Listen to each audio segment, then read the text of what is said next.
welcome back to another episode of Critical Affection, where we affectionately criticize the pop culture that we love. And is it just me, or does that music get louder every time we play it? Every time. Something is happening.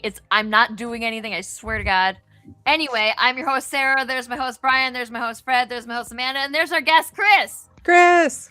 Hey!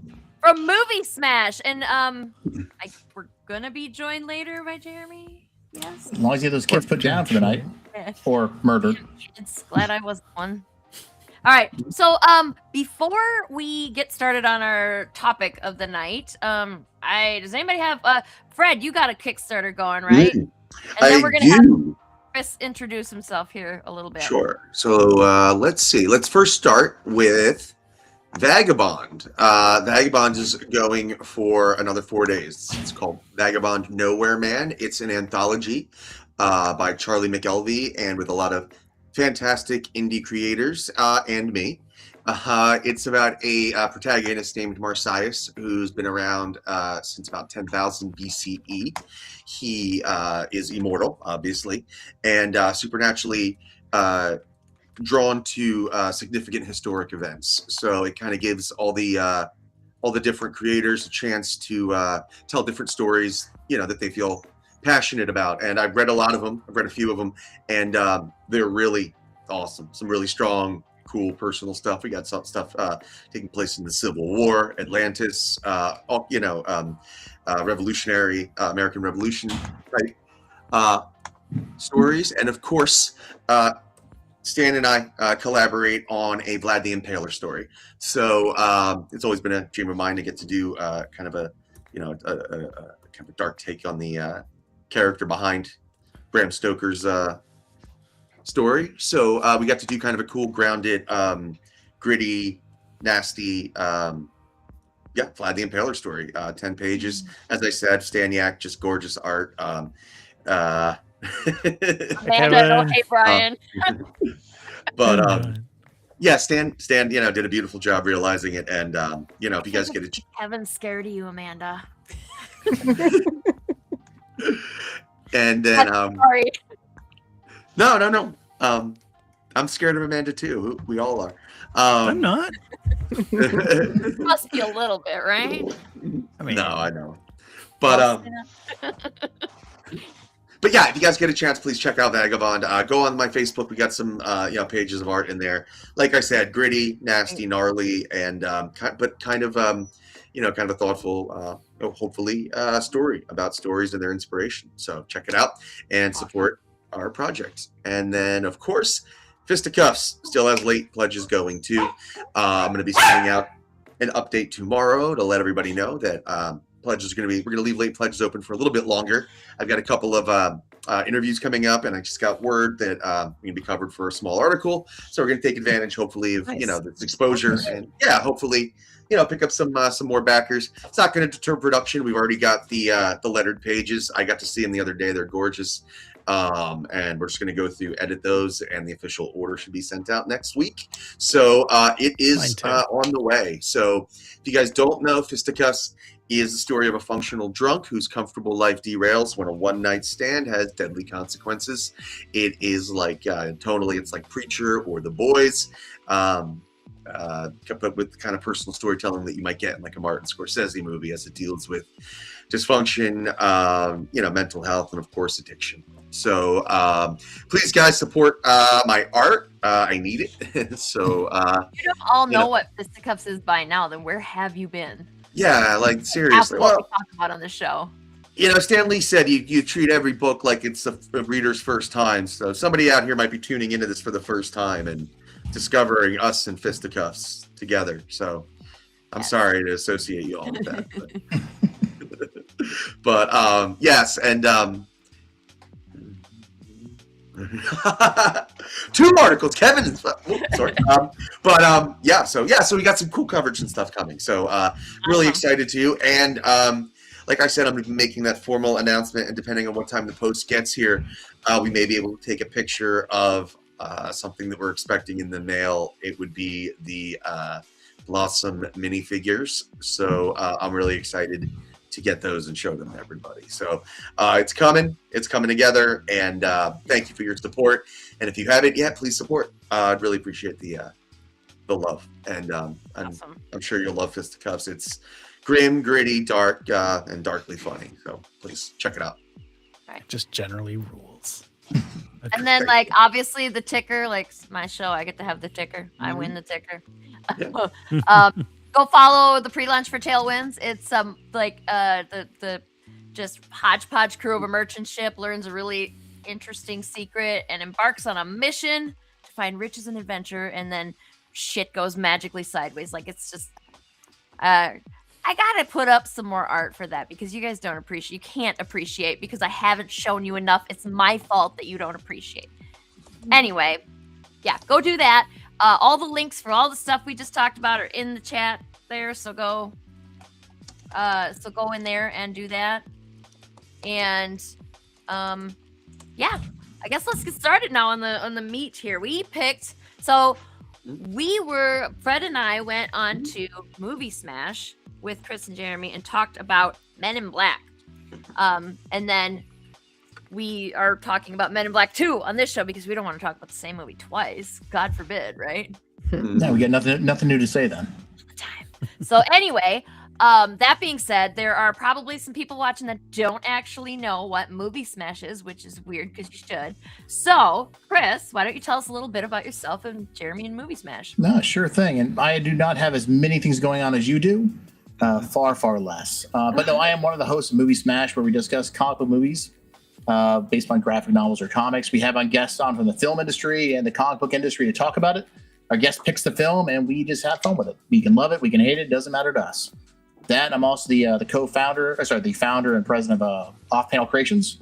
We're a nerdy furniture company where we build just comic book cabinets or board game tables, whatever you have. Nice. But Movie Smash falls under that empire of Off Panel Creations. Awesome. And Jeremy, if he was here, I'll introduce him anyway because he pops on a little bit late. He is my co-host. We've known each other since middle school, which to date me would put us into the late 80s. Nice. And then, and as well, he has his own another podcast called Retrovaniacs, which talks about retro video games. Nice. And he'll tell you he's in a band. He's got a lot more things going on than I do. He's in a band. He travels. He does tours along the East Coast. So Awesome. Yeah, that sounds fun. And then, drop me links in the chat in the private chat so I can put it in the public chat so that people can go check out Movie Smash. And what was his game? Oh, his show? Retrovaniacs. Yeah, Retromaniacs. Yeah, so like we can go check those out. I didn't look at Retromaniacs. I know Movie Smash now. Actually, I don't actually remember how we ended up connecting, but I have been kind of paying attention to Movie Smash for a few months now. It was on Lori Calcaterra show.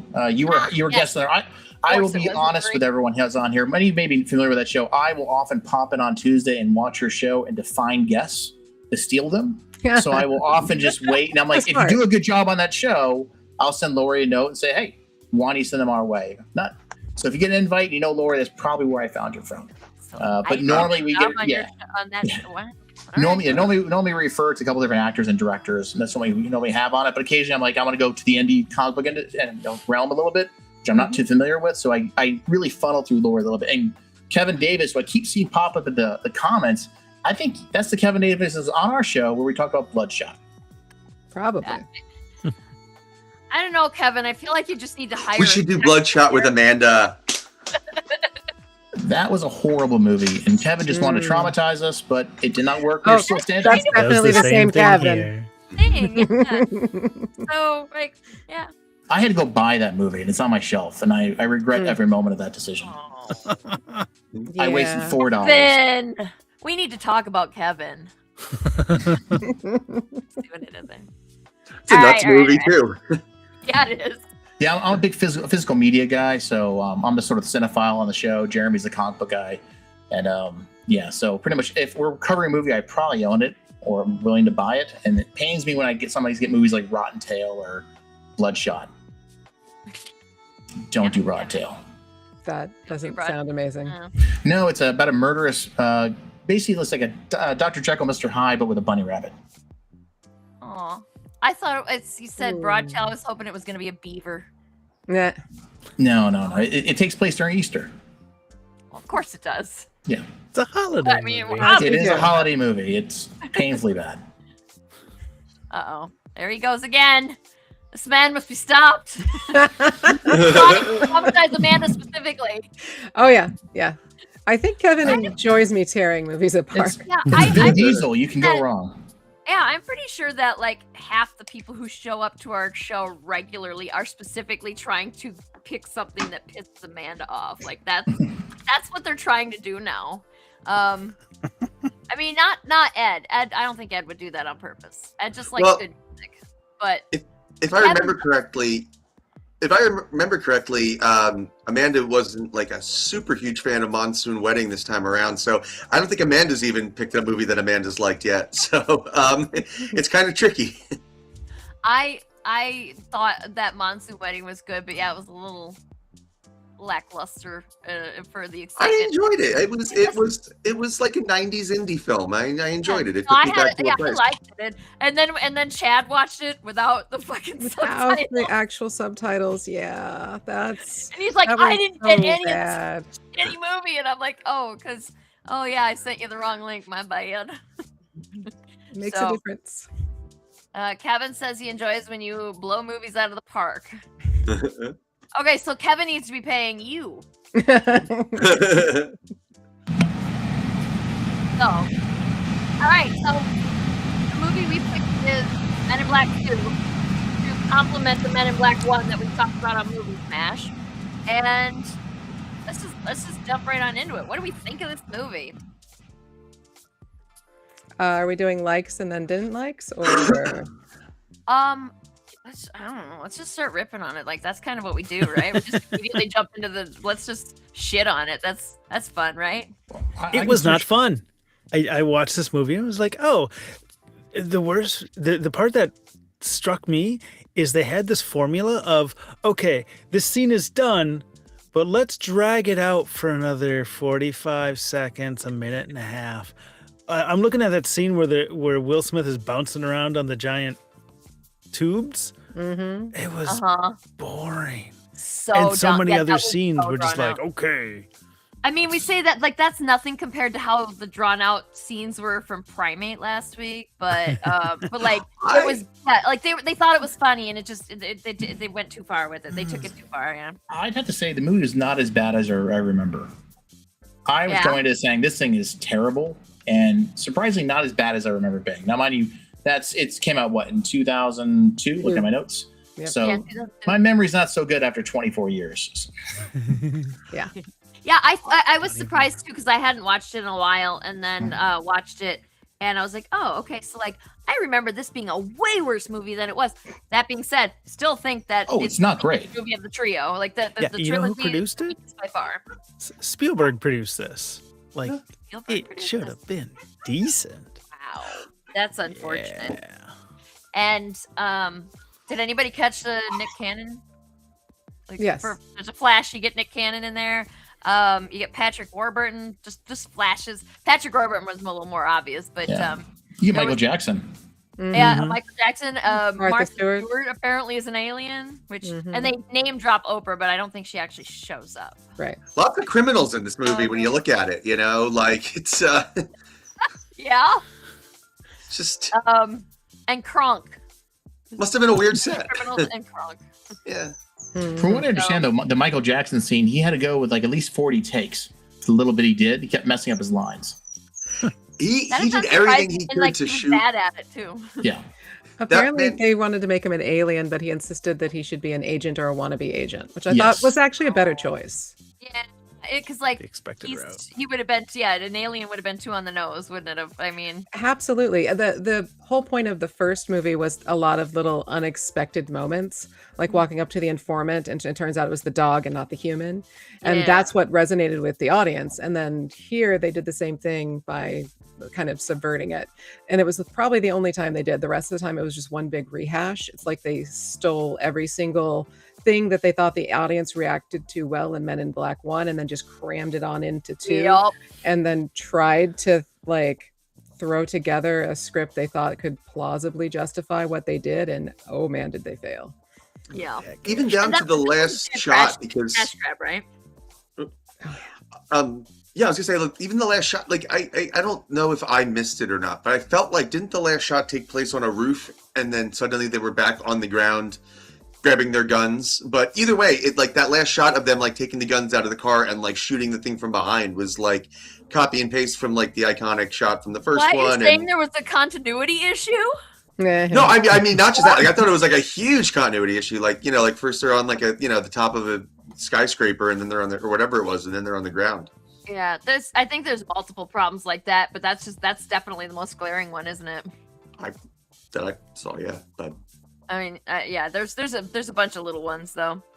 I thought that there's a couple of like funny touches that are they're very silly, cheap laughs, but like I laugh. Like when Jay comes out to see in the car, Frank sitting in the car barking to Who Let the Dogs. I was like, that's such a stupid fucking joke, and I like that. But like every scene with Frank was bad. The Yes. effects were Funny okay that someone sometimes, had the dog but talk. he's supposed to be an alien in a dog's body, but everything was just a throwaway joke that was not him being an alien, but a talking dog, and so it's Yeah. like all mocking juvenile And how humor at hot expense other of this dogs are.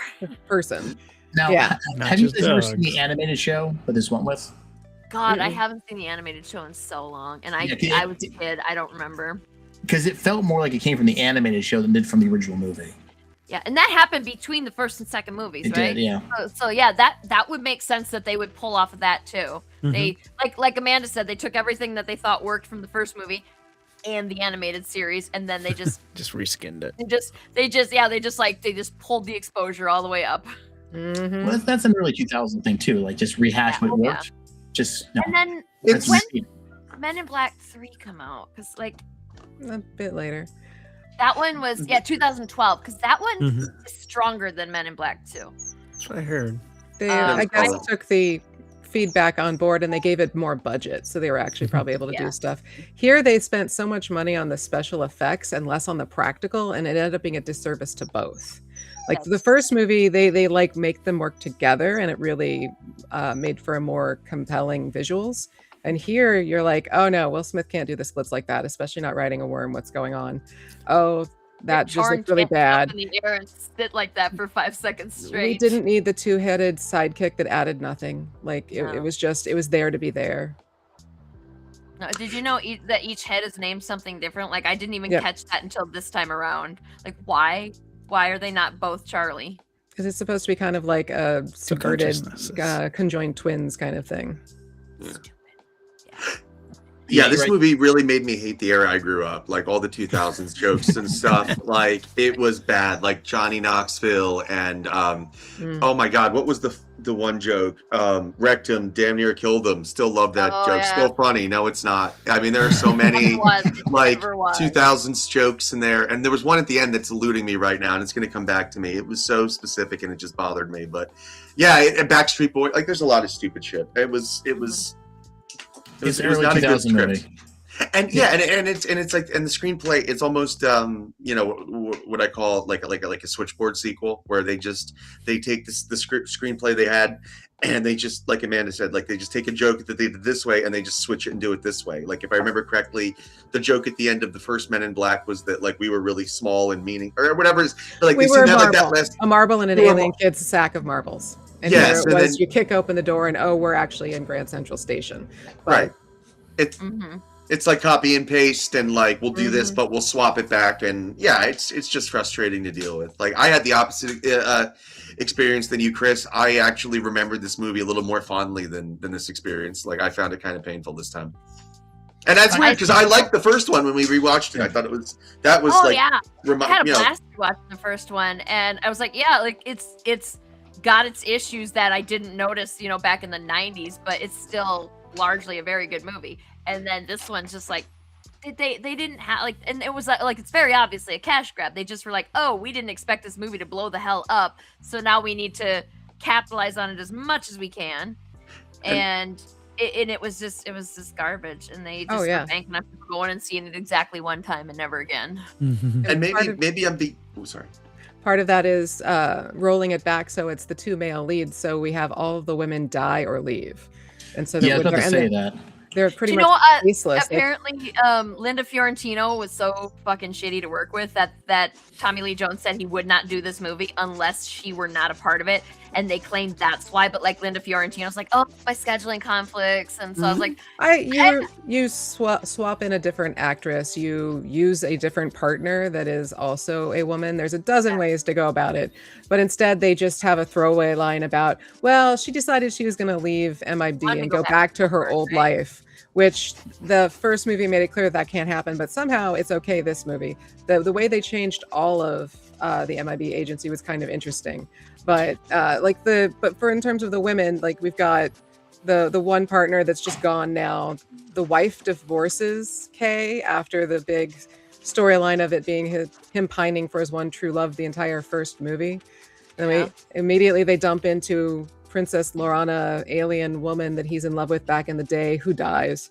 And then having the princess who's his daughter that he abandons, and then she has to leave the planet, and that breaks Jay's heart in theory, although he fell in love with her way too fast for that to be real. And like I was gonna say that yeah, that grinded my gears. I'm like, ooh, that grinded. Like, I hate when they do that in Hollywood movies and stuff, where it's like they met for like 2 scenes, and they're like, and then all of a sudden they're like matter of fact, like, oh, you love her, don't you? Like, it sends such bad messages to people, and it was like completely reciprocated too. Like, she was absolutely bananas for him too, and it's like, what the fuck, you guys just fucking met under traumatic conditions, and he was working. Sandra Bullock said it right. That relationships that start under traumatic conditions never last, right? Right. Well, she did ditch him at the end. To do what? Like, that's an awful thing. She's just gonna go and like leave this world behind and like. Well, she doesn't even know, right? That's like they really fucking understand. And and she was raised human. Yeah. So, I wouldn't get on that plane. Send her to an alien planet that she learned nothing about. They didn't even really tell her that she was going to explode on the planet if she didn't leave. They just kind of shoved her in and sent her on her way. That might have been important. And to your point, Amanda, she's just like, yes, man, I'll listen to you, and I'll get on the rocket and get shipped off into space. Oh, this is Epstein era promoting human trafficking, isn't it? I mean, a little bit. Also, a human, so a couple of authoritative guys tell you to get in a pod that's shipping off to somewhere. You better do it, little girl. Oh wow! Gross. Yeah, you had to make it creepy, didn't you? Yeah. I mean, it was already creepy. I mean, it was already creepy. It didn't have to get worse. From the standpoint of the production company, it makes full sense why they brought Tommy Lee Jones back. It was a buddy cop movie that worked, right? So that was the known commodity. If you're just going for a cash grab, you do what makes sense. So I get why they did it. Doesn't mean I agree with it. I thought it really took away from the ending of the first movie. Like, it just negated the whole thing. Could have done. So this is where I'm rewriting the movie here a little bit, like we do. Amanda said there's no important women in this. They're all just accessories, props. And if they would have been like, okay, Jay is pining for the stars, but his wife was like, she wants to go with him and pine for this, and she pines for the stars too, that she never knows. Like, we could have made them both be agents. Like, that would right? Yes. Yeah, my thought for that was they didn't need to have him have them divorce and go put him through more trauma and abuse on this movie. Instead, they could have still been married, and it could have been that his neuralizing didn't quite fully take effect because it was so many decades worth, and that's not very common. And so he was getting some of the memories back a little bit, and so he and she kind of knew something might be up, and so then he can go off to like find out more about it, and they can be like a mature, happy couple. And then she could have either a moment there or in the following movie where like she gets more involved, and they can either be break in case of emergency, come back in to help with things, or agents or like informants or something. Like you have a lot of options there for how to do it. And then you could have still kept the female agent that's doing like the buddy cop piece for the active agents. It would have been great. Yeah, they didn't have to just, I understand they probably did it because they would have had to create a whole character for her because she was nothing character in the first movie too. But like, they didn't have to do that much. They could have just like done a little intro, and then he runs off to find out more, and she's like giving him the thumbs up. Like, it would have made more sense than some of the other characters. Honey, we'll see you later. Like what? Yeah. She could have just. She didn't. Yeah, they didn't have to get rid of her. They And they didn't have to get ruin his rid of- happily ever after. Yeah, they didn't have to Yeah. get rid of Agent L. They didn't have to get rid of any of the women. Right. Any of the 2 women that are actually even mentioned really in this movie. And then yeah, like Jay was hot for what was her name, Laurel, in the first movie, and then to make her an agent, and then they're just partners, and then she's gone. Like that. It's Yeah. just it's so cheap. Well, So cheap. Both It's of obvious these he doesn't see movies- women that often. Oh, and it's frustrating. And I guess I mean, like obviously, and then when you do, it's because they're attached to men, right? I'm saying yeah. Jay Well- doesn't see that many women in his life. I mean, they were trying to make him seem like he had some swagger and was, popular and all, but really the entire movie, both movies actually center around Kay as the like white cishet male character, and it's all about his emotions and his relationships and his bromance and romance, and that's where the movie centers, which is definitely something I would have liked to have seen done differently, especially because they pulled him back in order to do it. Like that was excessive. We really should have stayed on Jay as the emotional center this time if we're going to go down the sexist road. If But you do they- that, oh, good. But they weren't letting that because a black man apparently isn't allowed to be competent instead, and a somewhat well-adjusted agent. Instead, he's just supposed to be he was supposed to be the chosen successor who like to the greatest agent alive. And in the 5 years, they could have absolutely had him be like the more mature agent who's, doing really well. But instead they went with he's feared by his peers because he's neuralized so many of them to get cheap laughs and like is being They kind chastised of by showed the that he boss. had risen the ranks and become so very important to the business. But then the second Kay comes back, he's a fuck up again. Like, what is going Brain on? dead. Yeah, I Mhm. get that you may be intimidated after having not seen your mentor for a long time, like for 5 years. But what? And they Yeah, yeah. totally destroyed his moral code. Yeah. He was neuralizing and inserting like his presence and preferences and wishes onto other people's lives. All of the rants that were commands for immobilized people is just like a straight up abuse of power.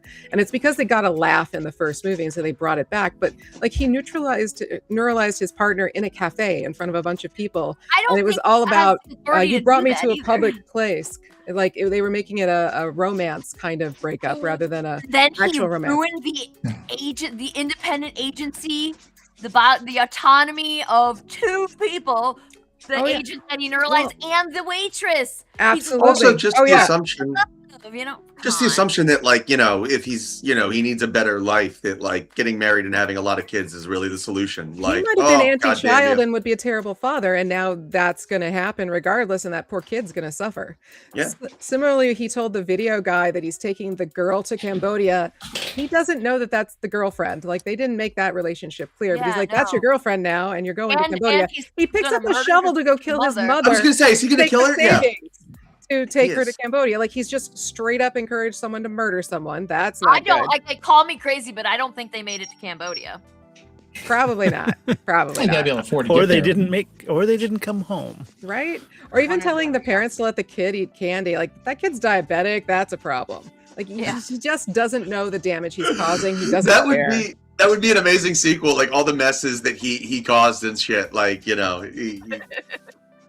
And I mean, they absolutely had an opportunity to like move it forward. They tried to make him into the old man who wanted to retire because he was so done with shit, and that's why he was fucking up and all of that. But they didn't. They just made wrapped him it up kind of so nicely in the first movie, and then they were like, no, we need to undo all this shit for the second movie because we want more money. right. Like, and it Could could have have done so been much better.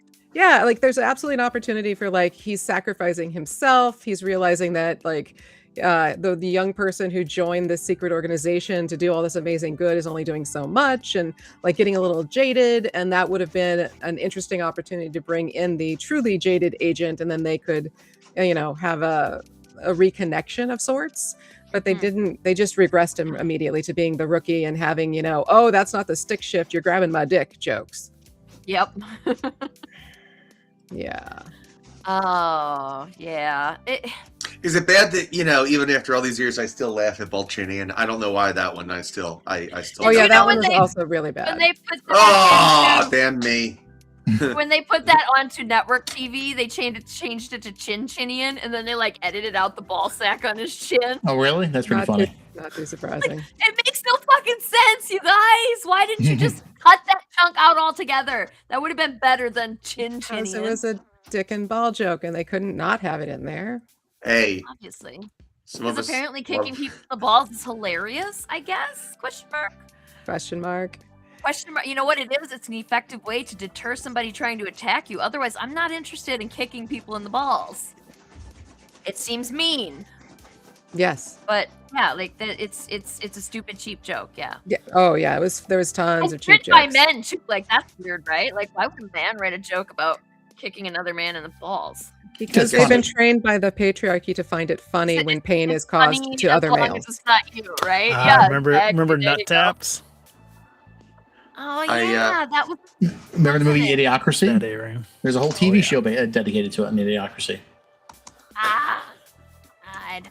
Yes. What is there any like redeeming moments? Like I said, there was that like a couple of those little small moments, like the dog barking to the dog song that was like that's stupid, and I laughed. They got it. They got me.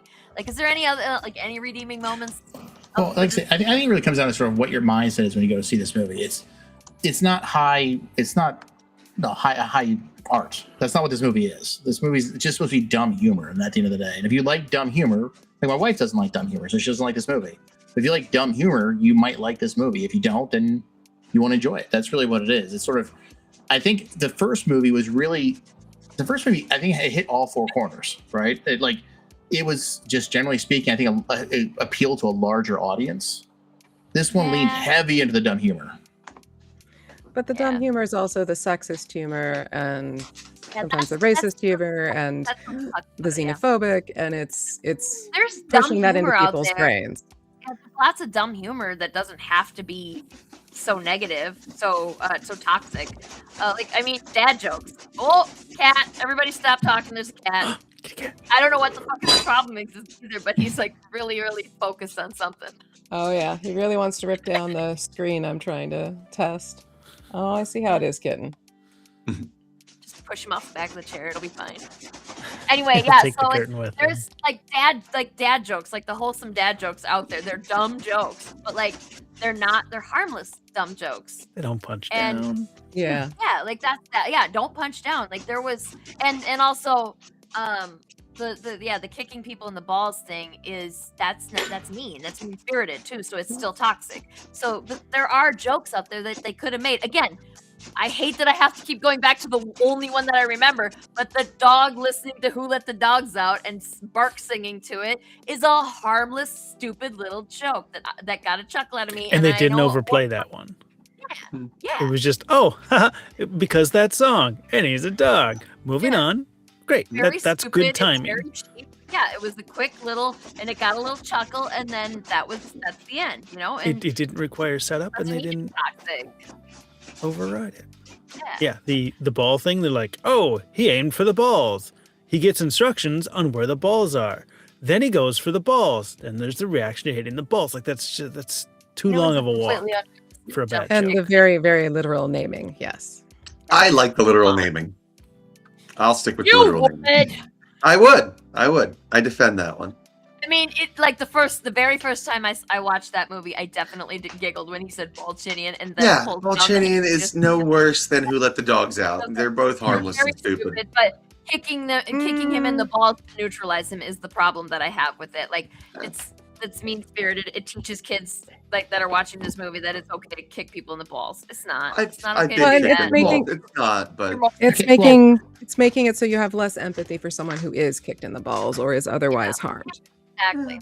It's something that the patriarch very much wants for people. So And yeah, it's not that patriarchy like is if why I I- got kicked in the balls. I didn't know that. Yep. Now I And can part blame of it- somebody. Oh, I mean, hate to be that guy, but if you're being attacked by a guy and that's your best option, then take that option. oh yeah, no, Come on, that's come what on, I'm saying. yeah, You're That's being attacked. in Yeah.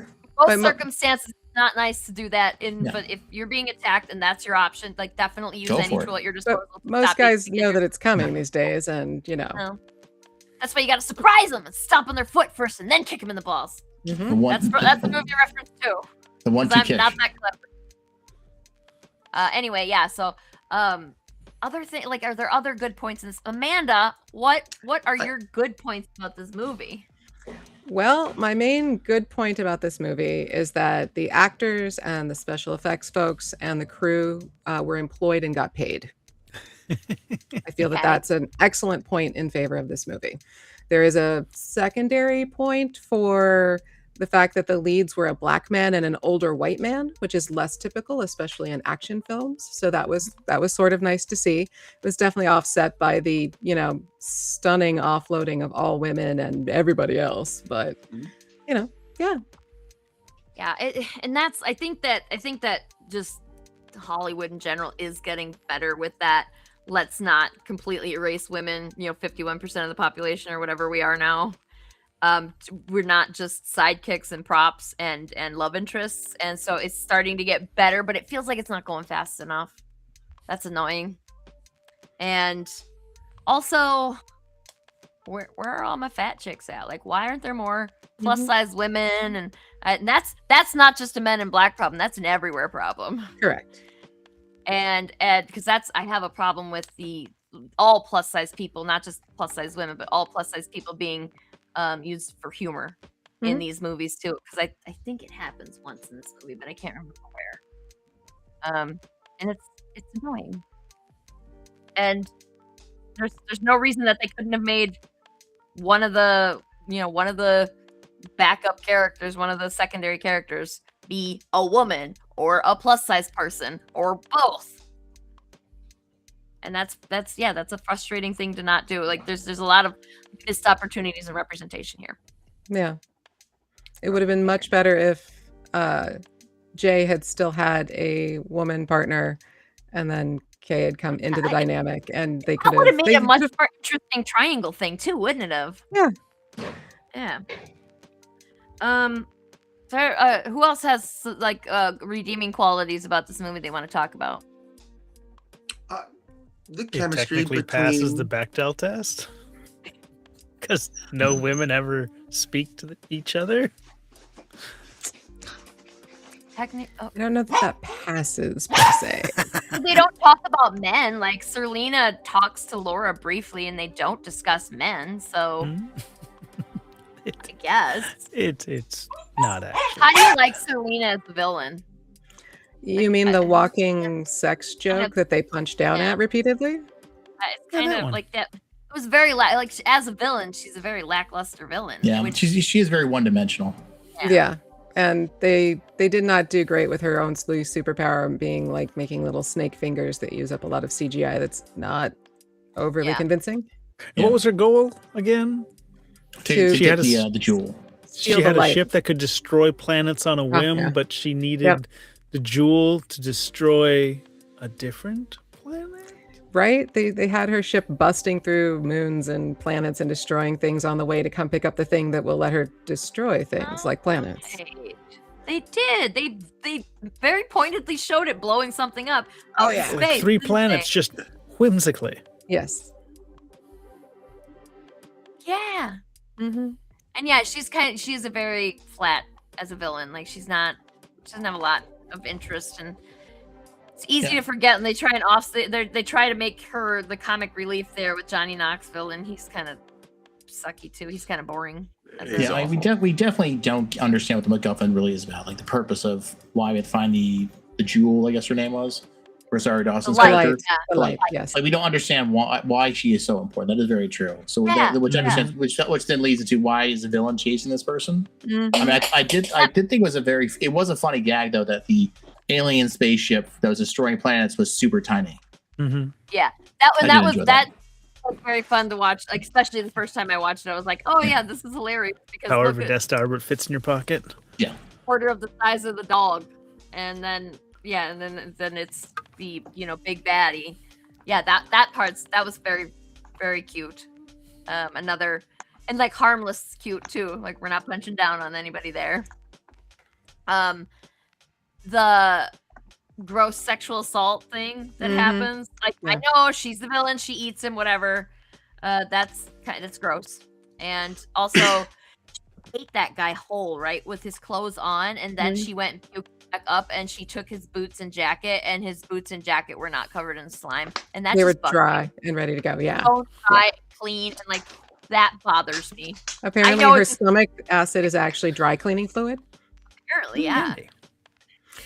Also, it didn't It's make any beef sense for oil, her. Like, the it- order of operations was, oh, it's a joke. She's sexy. Oh, she's being attacked and about to be raped, but she turns it around on him. Now she has enough mass that she actually could become human sized. She should have attacked him and then become human sized and taken on the thing. But that didn't Yeah. give them the opportunity to have her have a belly Be- and then have to get and- rid of the belly because she needed to fit beauty standards. Whereas they could have also had her keep the belly because she didn't care because she's an alien. And that would have been at least better and more interesting than adhering Yeah. to white beauty standards. Yeah, and it would have been funnier, at least to me. I would have Mhm. thought that was funny. It's like, oh, she's like completely stacked and she's got legs for miles, but she's also got this big weird gut that's clearly not a pregnancy gut, but it just doesn't belong. Like, it would have been funny, and it would have been gone halfway through the movie anyway because she would have digested the guy, right? Right? She would have snake Also, digested him and she practiced fucked on this. him whole- How come she's just an amorphous fat belly? Like, shouldn't we have seen like arms and shit poking out from the like? Shouldn't we have? It's She's the got- same problem that I have with the boots being dry. What is going on with her digestive system? Yeah, she's got like a Vitamix built into her. Yeah, she's an alien. That all makes sense. She is a vitamin. Yeah, that's fair. That works. That works. How come she landed, looked at a magazine, and was like, "Oh, I know the size to be"? Shouldn't she have been like magazine? Well, she's been there Size? before. This is not her first time coming to Earth. Oh, that's right. Okay. Mhm. True, yeah. So there's a whole documentary, remember? Mm, the very true story. Very Peter true Navarro story. said so. Yep. Yeah. So I don't think I cared. Like they brought back Frank the dog because he was the kind of a runaway star of the first movie, and I don't think I cared about him at all in this movie, save No. for the one funny little Or- joke that I done though. Same for the Jeeves character, the Tony Shalhoub, like that. Yeah, that they char- made him worse. Yeah, the whole thing in the first movie was that his head got blown up and he grew a new one, and it was again that surprise element. And then they brought him back because he was liked, but the surprise is gone. We know what's going to happen, and it happens. Yeah. And so, And the surprise that time was supposed to be that Kay didn't know that his head would grow back because he wasn't deneuralized. right. It's Also, just- that was another thing that I did. You stop and take a good look at the bootleg Deneuralizer? deneuralizer? All the shit that The he old made it out of, Mac? like the boat motor and the iMac Jewel, and it was a green one, not a blue one. Mhm. And there was like mixers and a bowling ball. Like it was, I appreciated the detail in that. With the little Prop department was like, "Yeah, just throw a bunch of shit out there." Mhm. yeah. And apparently there was Star Trek guns in there too somewhere, which like props from Star Trek, which of Mhm. course there were. Yeah. What else are we? What are thoughts do we got about this? About this movie? I thought it was interesting that they reframed the MIB from being like a police station and trying to take care of criminals to more of an airport, to the point that the worms reference duty-free cigarettes, and it's more like vacation people coming through. And they don't really Also- explain that change. I'm curious how 3, like Yeah. if they continue it that direction or Well, the all first of them? one they did treat it like an airport. They did have people coming out. Remember at the end when like the world's gonna get blown Mhm. up? They all have to get off planet all of a sudden. So they're coming to them, to use them as their basically their TSA. So they have hinted at that. But I think you're right that MIB as a whole did get less law enforcement and more like transportation. you know. Yeah, airporty. Yeah, and also somehow it's also the prison is also there. Seems like a weird place to keep your criminals. In the third movie, they actually put their criminals on the moon. So They get smarter. yeah, I was like, I mean, maybe pick a celestial body that's a little less important to Earth, but also cool. At least it's not where they can, be just released by anybody who breaches the fucking headquarters, right? Mars Catraz. There you go. Somebody'd be mad about Mars getting fucked up though, wouldn't they? Yeah. Hopefully, Musk. Anyway, bring up Musk and kill the vibe here. Yeah. yeah. Yeah. Any other things like that we like about this movie? Because I got a couple more things. I know Amanda, you have to have a couple more things that you would want to rewrite. For Oh, yeah. this. But is there any other stuff that we liked that we don't want to get rid of? You know, for a few minutes, you know, here and there, the chemistry is still there between, you know, Tommy Lee Jones and Will Smith. I mean, it's nice to see the band back together, but unfortunately, this time the jokes are underwritten and they don't get to land the way they, you know, they should have. Yeah. So Not even bad writing, just lazy writing. Because like this was a like it's very cliche obviously just crapped out laden. fast. I would say it was bad writing. Well, yeah, Lazy like these bad early writing. 2000 movies sequels tend to do this, where they'll just take the jokes from the first movie that work, reuse them, rehash them, twist them a little bit, Yep. and print some money from it. And that's pretty much what this film preyed to the same problem. It felt Because direct to video. yeah, it's and watching it again, like I said, it wasn't as bad as I remember it being, but it's just because my bar was so low in the ground. That helps. Yeah, so, Fair, yeah. so watching again, I was like, yeah, it just feels like the first movie remixed a little bit. Yep. But Yep. I do agree with you guys in the sense that the plot of it, the reason for it, the MacGuffin, all of that was really, really, they could have spent a lot more time writing the cause of the movie. Basically, it felt like a movie. We just want to go back and get Tommy Lee Jones back in this again, and that was really the point of the movie. And I think they were not intending. I don't know for certain, but it feels like, the first movie, there was no intent to go back to this. This was not going to be an IP we're going to dip our toe back into again, because normally you get the lead, you're getting rid of him, right? He retires, and so, but it did so well in theaters. Like it was a summer blockbuster. It just destroyed the box office. So they're like, we would be remiss if we did not try to do this again. And they said, how quickly can we turn this around? Okay, just take the same jokes that worked. Everyone loves the dog. Everyone loves the little snake guys. Everyone loves all that stuff. Do it again, print some money, and then move on with our life. Which is why I think it took so long for the third one to come out, is because they said, okay, people didn't like it as much as we thought they would, so we got to come up with some new jokes. And I don't even remember the third one. I don't remember what the plot is, so I have to go back and rewatch that one. But I have a feeling I like it's probably the third better one. written just because of the time frame. I It's think nice to it's see definitely when better. 2 doesn't do well, and then they make up for it with a number 3. Yeah, like you said, they rehash. They just repackage MIB1 into MIB2, but in MIB3 they have a completely different kind of storyline thing. Jay goes back in time to save Kay's Time life. travel, yeah. Oh no, really? And there's no, The and time not travel was no, big back then. it's not Josh Brolin in it. Come on. I'm not a Josh Brolin guy, but okay. It actually works better than I thought it would. Like I was like, oh, come on, really? But like it actually worked pretty okay. Like he does a good job being Tommy Lee Jones. It's not on the schedule. And- Is it? I'll have to watch that. Like I think like don't go out of your way to watch it or anything, but like if you got a couple hours to kill, yeah, take it. Got a long It flight. definitely like, and you know what I noticed, and I pointed this out when I was watching this earlier. The first and second movies have a lot of non-humanoid shaped characters, alien characters, Mhm. and I do recall very distinctly, MIB3 does not.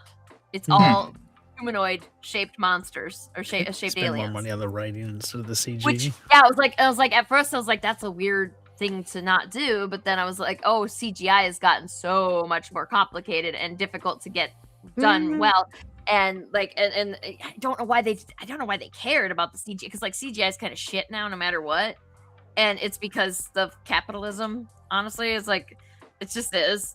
Let's not try and pretend that isn't what it is, but Well, they didn't need to they didn't need to worry about it because they're fucking aliens, so they could look shitty. It's fine. It's largely in the way that people interact with it. If you've Yeah. got some good interactions and people can behave like there is something there, it'll sell it. But if people are just like, "Hi, alien," boy, you're scared. Like it's never gonna land. Yeah, like the first one, as we talked on the show when you guys were on it, was that it was a mix of practical and digital, and that tends to be the best route for these sort of movies. And because once you start going fully digital, like it doesn't age very well, and Right. two, the actual interaction with a person, like acting to a tennis ball, is very difficult. Not everyone can do that. yeah.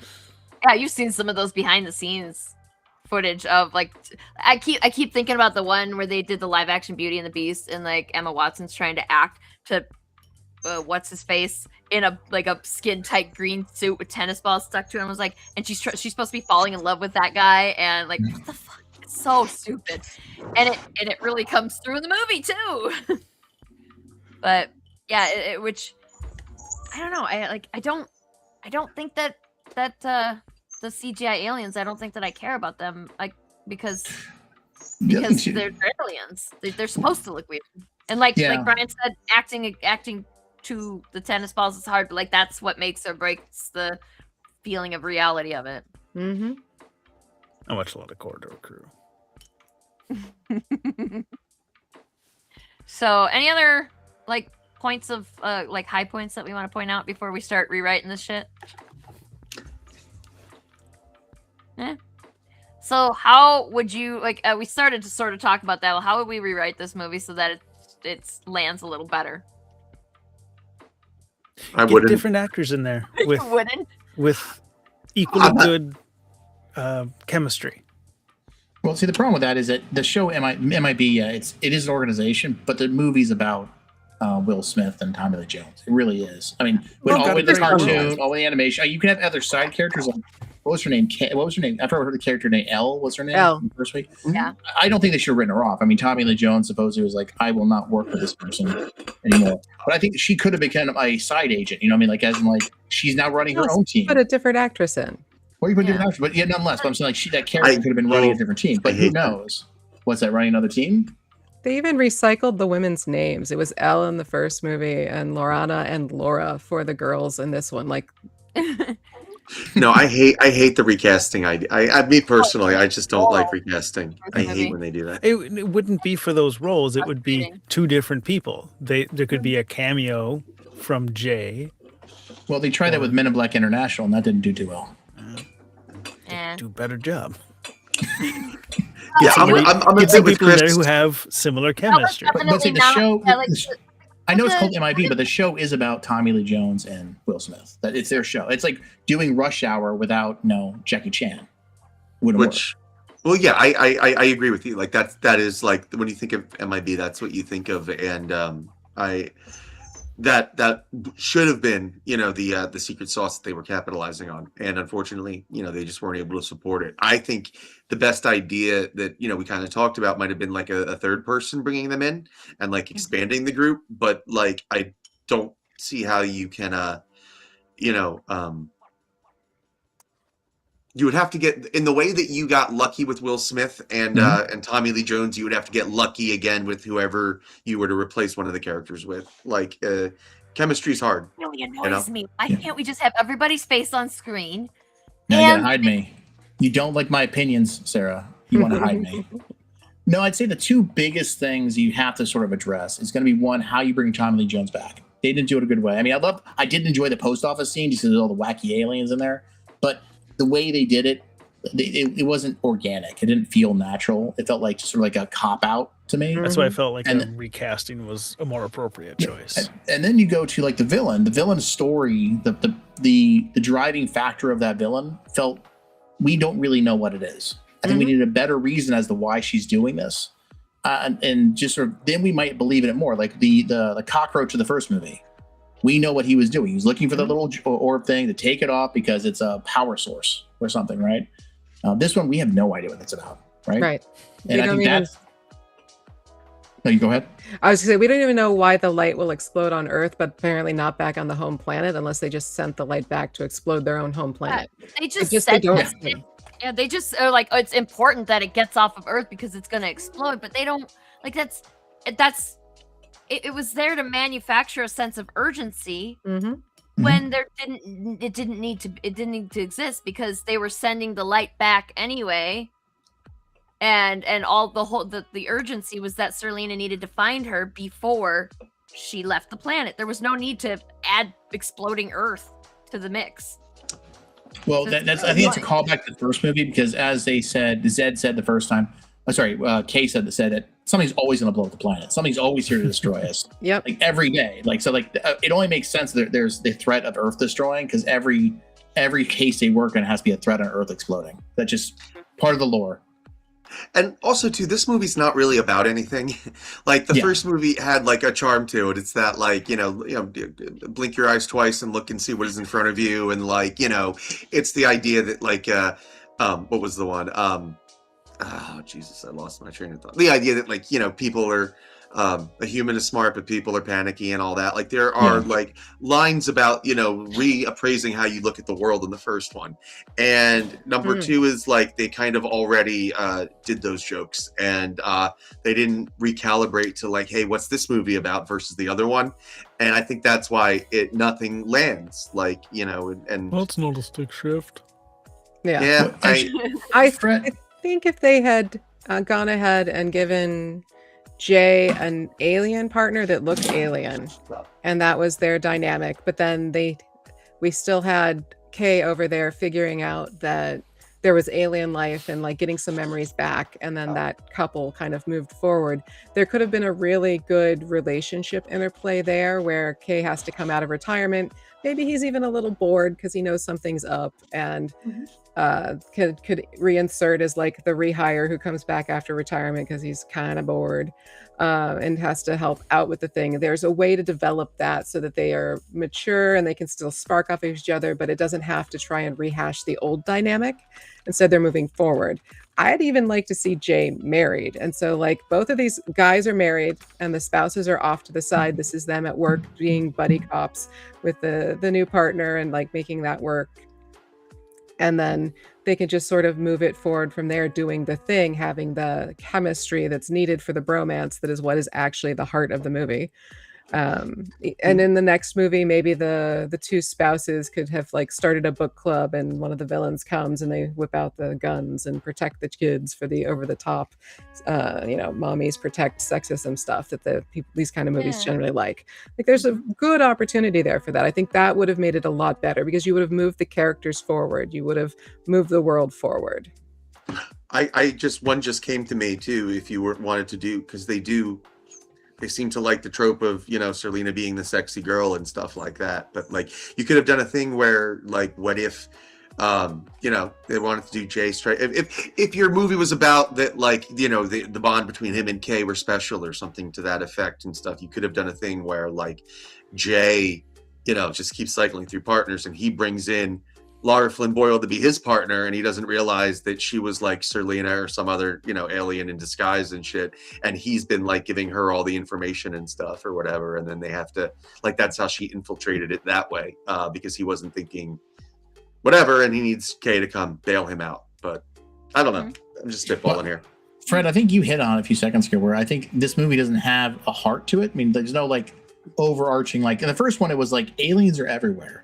I think when you were on our show, you said like when you left the theater, you actually looked around the world and said, what else is there? Like what else? What is the mystery I don't understand about the world? Because this seems to open your eyes a little bit, even though it's a stupid little comedy about the world with aliens in it, that this thing doesn't have that kind of X factor to it.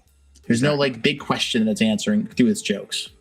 And I think, I don't mean to just pat each other on the back here and stuff too, but I think you were 100% right earlier when you're talking about like this being a trope of the time period. Because I remember, this movie was playing when I got a summer job at a movie theater, and also around that time I think was like the third Austin Powers movie, and that was another one where they would just keep bringing back the same jokes and do it like slightly different and stuff. So it was in the water at the time, and that doesn't excuse it and stuff.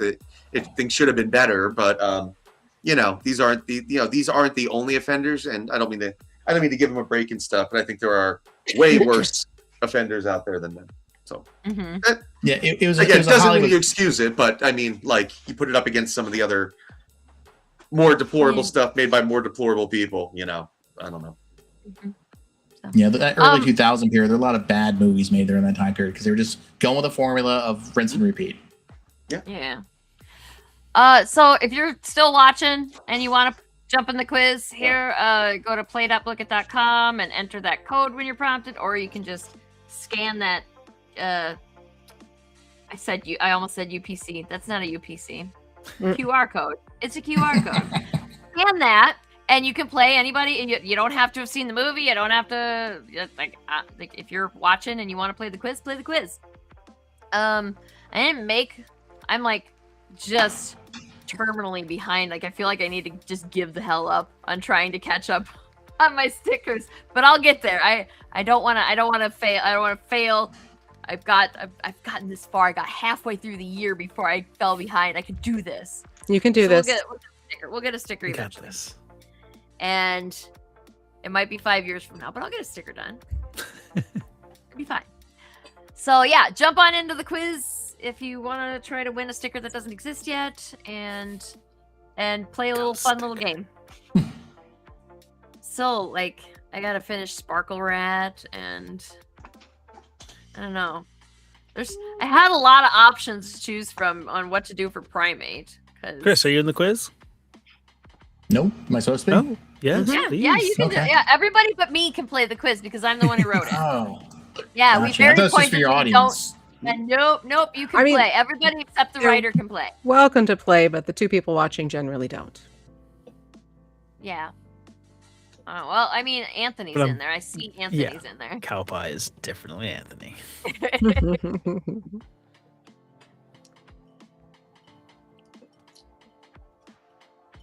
Also, I didn't Anthony, I catch appreciate that. that. Call Yeah.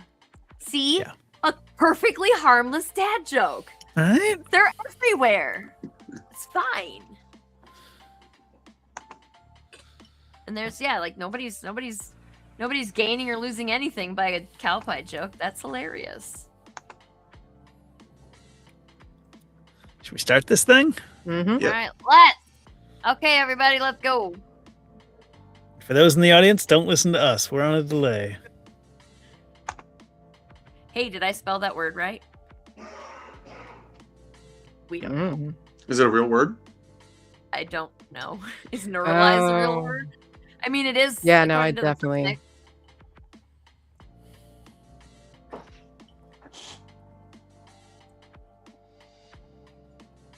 The Mets field. So that I stuck in there because this is the only movie, the only MIB movie wherein the Mets make no appearance and they're not referenced or anything. Oh my god, I'm beating Brian. I'm coming for you.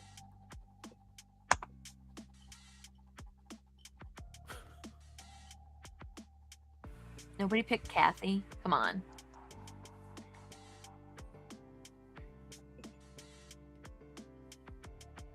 Oh shit, Amanda.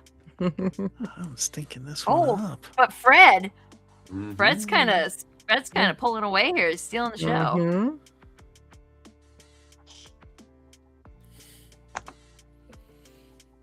No, I think I messed that one up. Oh,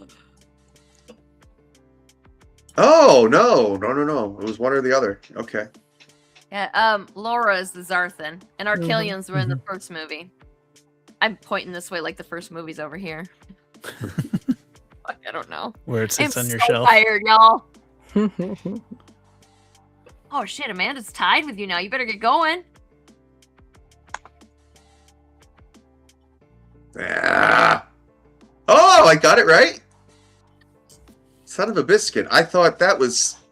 Oh shit. I know. Agent L, Princess Are you Lorana. gonna fall ass backwards in the They, first they place all on start with this? L. Mhm.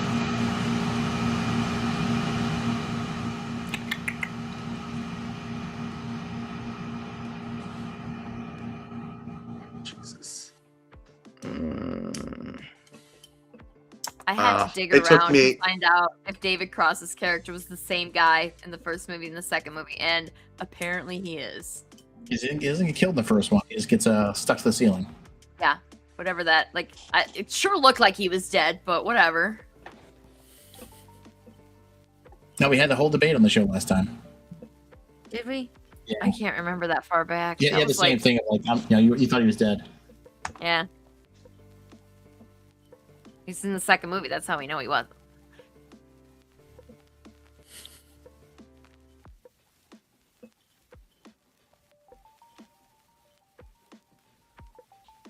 God, I think Amanda liked this a little more than she let on. Okay. Oh, that's not the right word.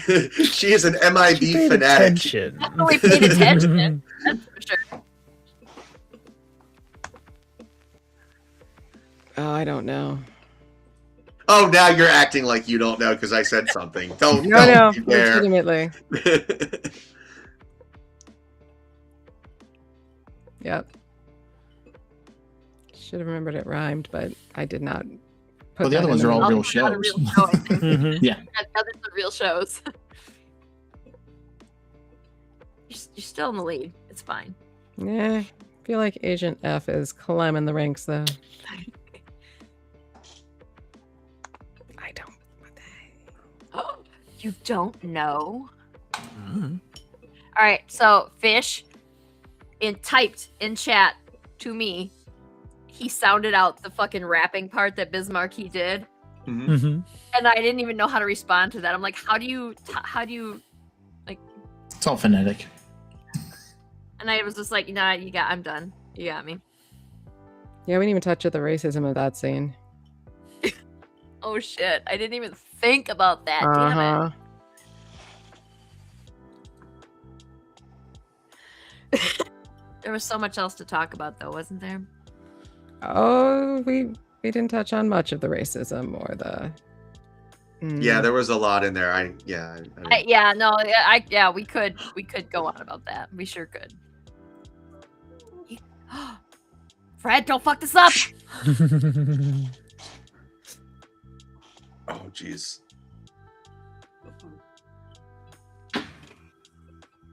Oh, I'm gonna guess. Oh, jeez. First one I got wrong. I hope I held up. Yeah, that's right. Stealing ozone. You guys tied. Two stickers. Two stickers, Sarah. Two stickers.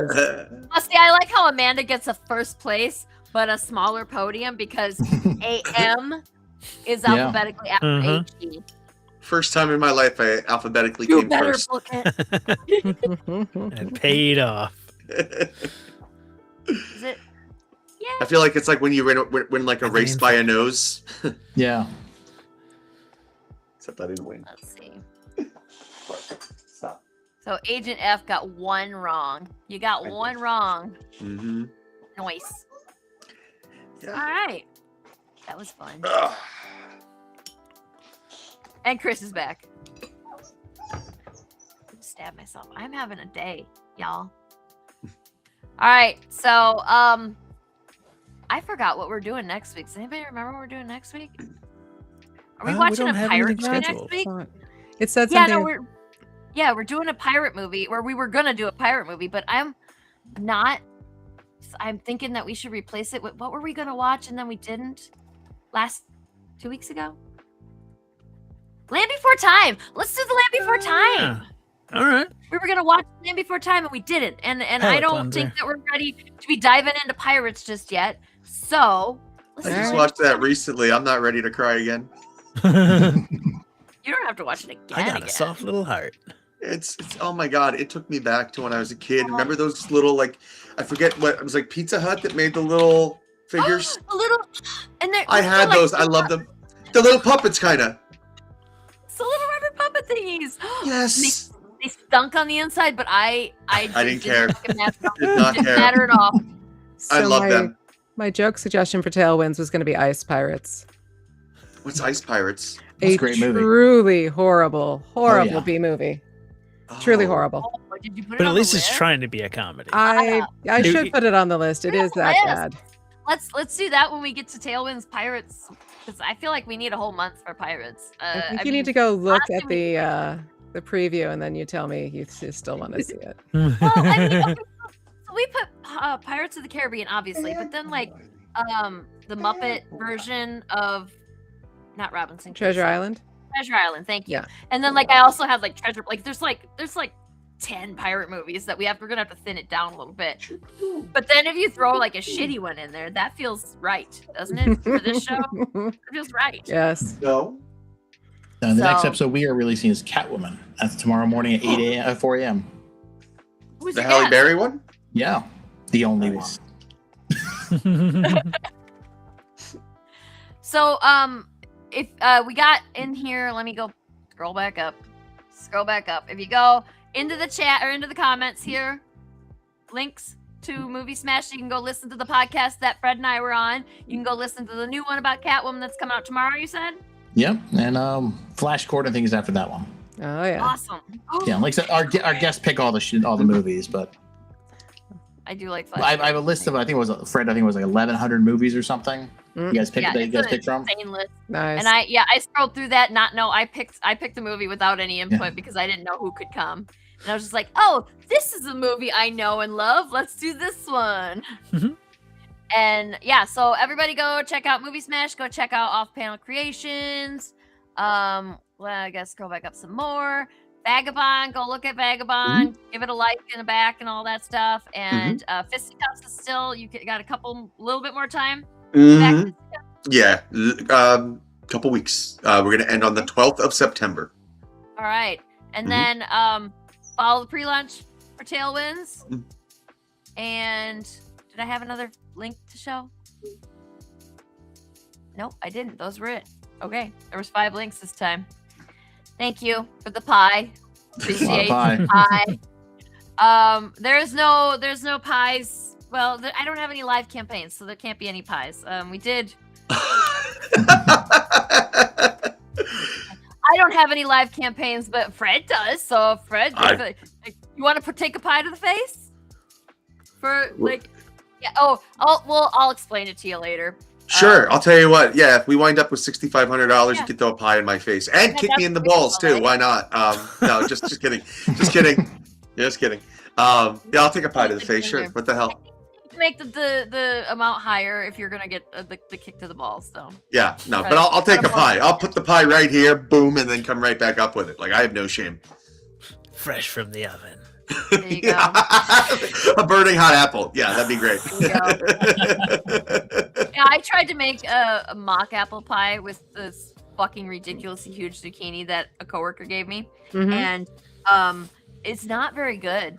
Mm. I'm very disappointed by how it turned out. It tastes like zucchini with cinnamon on it. That tracks. I've Yeah. heard of Yeah. a mock apple pie with The Ritz lime was crackers that's cool. supposed to be pretty good, but I can't imagine it actually tastes like apple either. Oh, I think they like, don't why want not cinnamon to do a lot of use heavy apples? lifting. If you're Uh, allergic to apples, there's pears. I Pear think it's seeds. Pears are good. it's out of season / poverty thing usually. Yeah, and like there's so many fucking zucchinis out there right now, guys. Oh yeah, I wish I chocolate could reach the zucchini bread, chocolate zucchini Ooh. muffins. Those are the way to I go. just- So good. I wish I could Ooh. show you the size. I left it all the way over there, but like if I could show you the size of this fucking zucchini, it is you're not supposed to let them get that big. No, I'm sorry, I'm way too sophomoric for that line. I can't. you can But definitely I'm sitting grate here it. going like this too. Yeah, exactly. But grate It's it like and freeze this it in 2 big. cups. I got one here and one here. And sorry. Zucchinis everywhere. Freeze 2-cup increments of grated zucchini for recipes. Then you can just pull them out when you need them instead of having to try to use them all up at once. Or I could just let it slowly rot on my counter, which is Yeah, probably- no, That's that's an true. option. That's true. And then when it gets bugs, then I throw it away. Uh-huh. It Don't did make a just pie out of that. it did just fry some up with like garlic and parmesan, and that is Oh, yeah. excellent. So Oh yeah. it's always a solid choice. If it's that Wow. big, you could probably use a peeler and make long strips and do like a zucchini lasagna with an Yeah. instead of noodles kind of thing. Yeah. Yeah. Well, I'm probably not going to do any of this. I'm so lazy, y'all. Two fans. Two fans. And it does take a lot of effort to dispatch one of these zucchinis. So Oh yes. it's not like I don't think that I have that kind of ambition. Just I wasn't born to take over the world. One That's zucchini what I at was a time. voted in high school. Most likely to take over the world. I was I'm not voted kidding. most likely to never leave the area that we grew up. Show That them. one stung. That stung. Wow. But And I it's don't true. even live in the same Don't tell state. y'all because now I moved to the next state over. How do you like me now? All right. So so next week, are we all decided we're gonna watch Land Before Time and make Fred cry again? Yeah.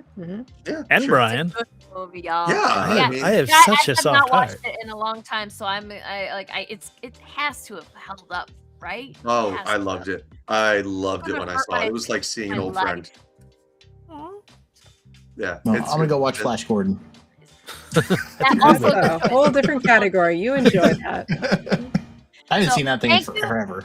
Oh yeah. thank you for coming and talking about Men in Black Yeah. 2 with us. No, That- Yeah. it was fun. fun. And you all are continuing the journey, right? Though you're going to do Men in Black 3 on a different show, right?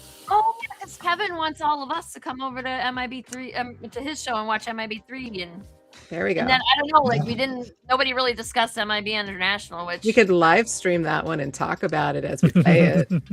I Ooh. watched.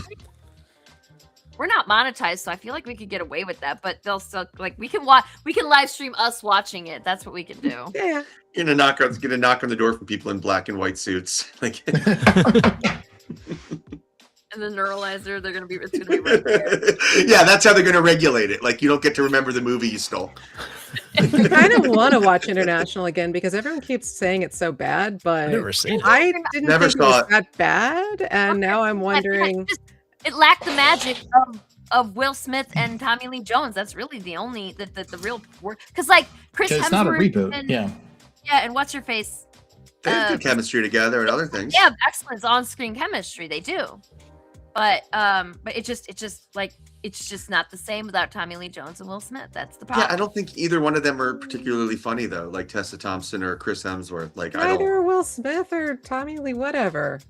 Will Smith spent years on like a sitcom and stuff, and that kind of like they work together. Like his dry, like I don't give a shit stoicism versus like Will Smith's like, hey, I'm loony, whatever. Like that's the charm and stuff. Both of them are kind of more serious actors. Like they don't really have a wacky gear. It's just kind of a bit more grounded. I think they should have done one with Tig Navarro. Who? Tig Navarro. I don't know. Her, she had Tig very Navarro cutting would have been humor. a very Yeah. good new agent for Jay to play against. Yeah, I think they could Yeah. hold their own against each Yeah. other. Yeah, Like when you watch that's a Jay solid pick. kind of berating everyone else, you're like, nobody has a big enough personality to stand up to Jay, except Tommy Lee Jones.